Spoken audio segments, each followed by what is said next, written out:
Famous AAA. Famous AAA. Make sure you're loud and clear.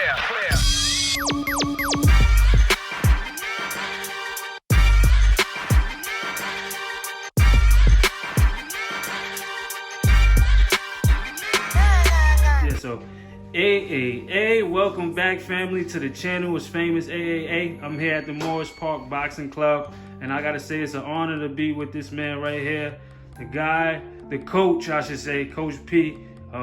He took me under his wing, and we made it happen today. We got a lot of work, starting from the morning till now, a long day. I ain't eaten out once, and it's good because it's helping me discipline on my eating, even though I'm in good shape. But we just got in some good boxing shape. But I'm gonna let Coach P explain to y'all a little more about his background and what he does for a living. You know, his bread and butter. Show y'all, you know, what it is from a real coach's perspective.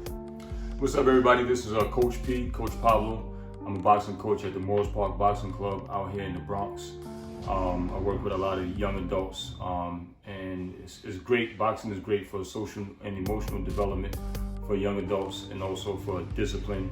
I work with a lot of kids and people that want to better themselves, looking to lose weight, and also for some people that may want to pursue a boxing career as a professional, and also for amateur boxers. I've been doing this now for going on about 20 years now, 20 plus years. I started off as an amateur boxer myself. I started a little late, so it didn't really go so far, but now I'm taking what I learned and my passion and you know, helping other young people that really are looking to do this, because you know, boxing is great. And I love the interaction. I see a lot of kids that come from rough areas and they have a story to tell. And I think boxing and being in a boxing gym is an avenue for me to meet people and then to have an impact in their life, more than just the physical aspect. Okay, so salute on that. So let's just talk about how we first met, man. You know, it's COVID. Right. You know, the gym wasn't open, and somehow, some way, I'm going to this park and I'm just working out regular boxing, my favorite sport.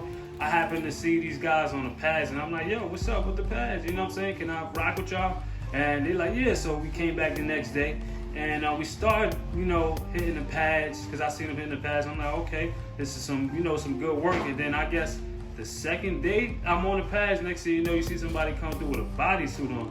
And I'm like, all right, I ain't paying no mind. I see him with the, with the pads.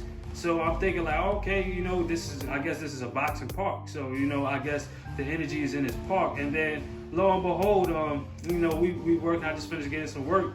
And I'm gonna just let you speak on that, since I stopped right there, just let you know your point of view from what you saw. Right.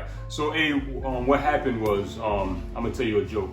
I had these two kids that I was working with, and I saw you guys, and we was training in the same area where you was training at inside the park, and you guys had a very physical presence and a very strong physical presence. And two kids that I was training, they said they wanted to fight. So to me, this was going to be proving ground. Like, if you really want to do this, all right, let's see.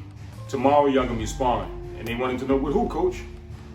They wanted to know your social security number. They wanted to know how much you weighed, you know, what hospital you was born in, what was your shoe size, you know, all those other things before they can actually spar you guys. I said, okay, you know what? You know those guys that you see sometimes, those black guys, they got muscles and they working out? It's like, yeah. I said, guess what? Y'all going to be moving with them. They said, stop playing, coach. I said, no. Tomorrow, when you show up, you're going to be sparring those guys. And you know what happened? They didn't show up the next day. So that was good for me, because I love honesty. If you really want to fight, it doesn't matter what shoe size the guy has, this is what you want. I'm not going to put you in a position where you're going to get yourself hurt. I'm going to put you in a position where I think that you need to be at, that's going to help you develop. So they didn't show up. That was a big eye opener for me, and I appreciated the fact that they did not show up, rather than us going through all that different training to get to the point where I actually bring you to a fight, and you walk into that ring and you touch gloves with that man, and you look at him and you say, damn, you know what? I should have stayed in school. I want to be, you know, an architect. You know, I want to work for UPS. And then you step outside of that ring, and then you walk off, and you didn't come and you didn't perform. So that showed me a lot. And when I saw you guys hitting it, I was like, wow, you know what? He doesn't know what he's doing, and he doesn't know how to do it, but yet he's doing it. And just naturally, you know, you guys were doing things that you felt should come out because we warriors, and naturally, you know. And so it just needed to be cleaned up. It just needed to be it just needed to be cultivated, and to give you guys good boxing basics. From the basics, everybody have their own identity, and that's a very big problem. People don't teach and instruct you how to box. Everybody that just put a towel on your shoulder is not always a coach, like I was telling you earlier. So guys, you get guys that hold the pads like this, 1, 2, 1, 2. Nobody's head is that big. You don't get a person to throw punches that wide. You have to hold it where a person can know through muscle memory, this is how I gotta shoot punches at a target that's right in front of me. Looking at a lot of these trainers, the guys that, what you call celebrity trainers, that's working with a lot of celebrities and rappers and artists and things of that nature, you guys are not getting boxing training. I'll give you one guy, for instance, Stephen A. Smith. His old